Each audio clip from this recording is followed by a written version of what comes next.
আবু হুরায়রা রাদিয়াল্লাহু আনহু থেকে বর্ণিত হাদিসে রাসূল সাল্লাল্লাহু আলাইহি ওয়াসাল্লাম বলেন, ৩ ধরনের লোক এমন আছে মহান আল্লাহ তাআলা যাদের সাথে কথা বলবেন না।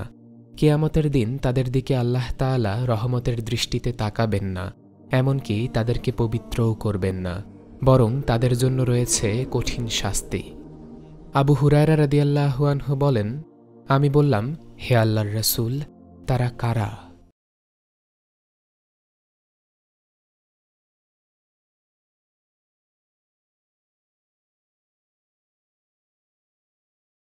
ওয়াসাল্লাম বলেন, ওরা তো ক্ষতিগ্রস্ত, যে টাকনুর নিচে কাপড় পরে, যে মিথ্যা কথা বলে পণ্য বিক্রি করে এবং যে কাউকে কিছু দান করার পর তাকে খোঁটা দেয়।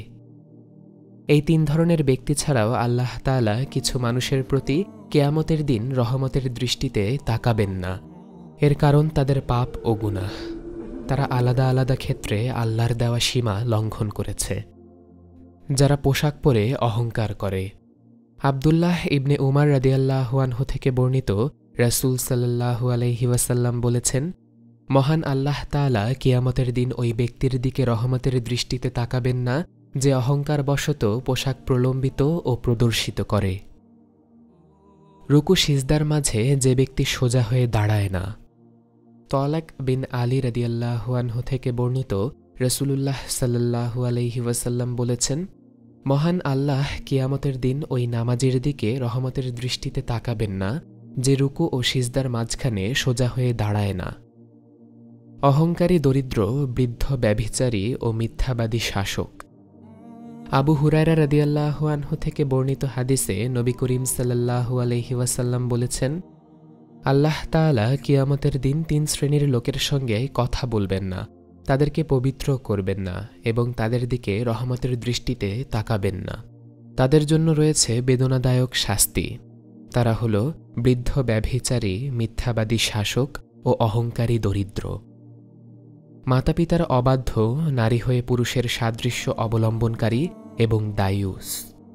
আব্দুল্লাহ বিন আমর রাদিয়াল্লাহু আনহু থেকে বর্ণিত, রাসূল সাল্লাল্লাহু আলাইহি ওয়াসাল্লাম বলেছেন, ৩ ধরনের মানুষের দিকে আল্লাহ তাআলা কিয়ামতের দিন দৃষ্টিপাত করবেন না। মাতাপিতার অবাধ্য, পুরুষের সদৃশ অবলম্বনকারী নারী এবং দায়ুস। আর ৩ প্রকার লোক জান্নাতে যাবে না: মাতাপিতার অবাধ্য, মদপানে আসক্ত এবং অনুদানের পর খোটাদাতা। দায়ুস হল ওই ব্যক্তি যার স্ত্রীর কাছে পরপুরুষ প্রবেশ করে অথচ সে কিছুই মনে করে না, বরং চুপ থাকে। সমকামী ও পায়ুপথে সঙ্গমকারী। আব্দুল্লাহ ইবনে আব্বাস রাদিয়াল্লাহু আনহু থেকে বর্ণিত, তিনি বলেন, রাসূল সাল্লাল্লাহু আলাইহি ওয়াসাল্লাম বলেছেন, আল্লাহ তাআলা কিয়ামতের দিন ওই ব্যক্তির দিকে রহমতের দৃষ্টিপাত করবেন না যে ব্যক্তি পুরুষ কিংবা নারীর সঙ্গে পায়ুপথে শারীরিক সম্পর্ক স্থাপন করে। হে আল্লাহ, আমাদেরকে এই সকল পাপ থেকে দূরে রাখুন। আখিরাতের জন্য নিজেদের প্রস্তুত করার তৌফিক দান করুন। আমিন।